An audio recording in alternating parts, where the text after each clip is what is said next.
Hurricane Dorian bearing down on the Bahamas, strengthening to a catastrophic Category 5. Fox 23 has team coverage as dangerous Dorian makes its way towards the U.S. This storm at this magnitude could really cause massive destruction. The preparations now underway from Florida to the Carolinas as Dorian's track remains uncertain. I'll show you the latest on Dorian as we continue to watch how it could impact our own forecast right here in Maine. All of that ahead, but your Fox News at 10 starts now. Hurricane Dorian, now a catastrophic Category 5 hurricane. Winds right now sustained at more than 180 miles per hour. We're following breaking news right now at 10. Firefighters are battling a massive fire, as you can see here in downtown Westbrook. Let's take you live to the scene now. This fire broke out on Pleasant Street around 8:30 this evening. Our photographer on the scene tells us there is a dentist office sign on this building, but we're not sure exactly what else it houses. Right now, Pleasant Street is closed while crews work to get this fire under control. We're also told Main Street, as well as a couple of the other roads surrounding this area, are also closed, but you can see right here flames shooting through the top of this building. Firefighters on scene actively working to get it under control. We'll keep you updated with any new information as we get it throughout the broadcast tonight.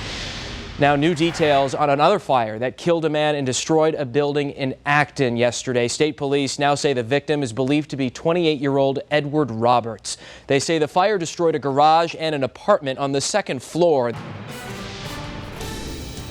It's a severe weather-worn day as Fox 23 tracks a blockbuster of a nor'easter moving across Maine. You can see here live pictures this hour out on Washington Avenue here in Portland showing the snow starting to pick up in many communities, and soon it will start to pile up on the roadways, starting to stick a little bit there, as you can see. Weather Authority team coverage is on your side tonight. With team coverage, let's begin though with Chief Meteorologist Charlie Lepresti.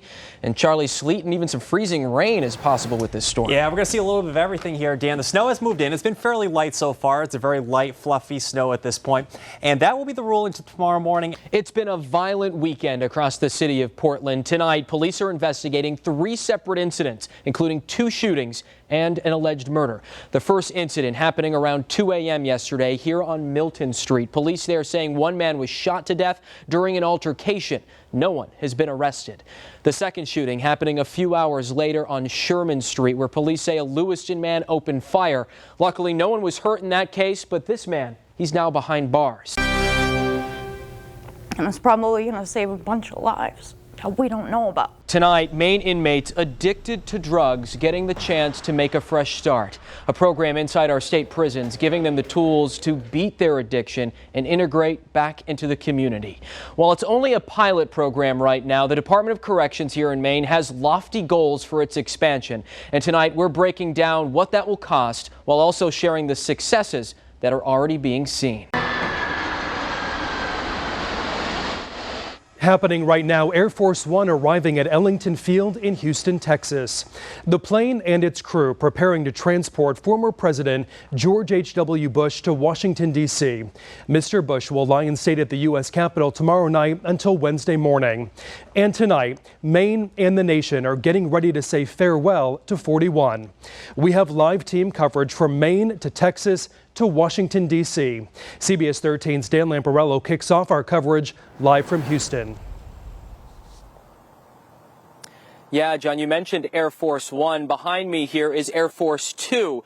The Capitol is preparing for the arrival of the 41st president. He'll lie in state for lawmakers and friends to pay their respects. CBS 13's Jennifer Long joins us live from Washington, D.C. with more on those plans. Jen.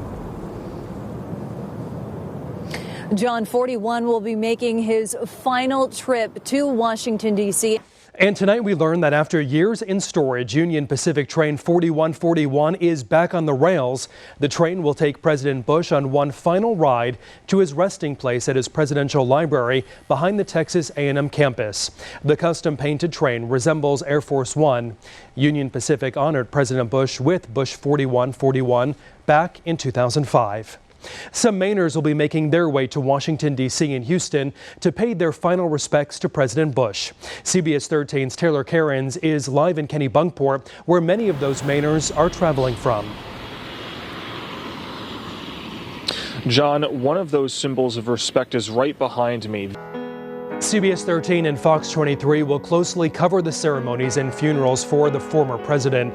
Right now, we do have reporters, as you saw, in both Houston and Washington, D.C., following every development of the passing of the former president. Stay with us this week as we say our final farewell to the 41st president of the United States.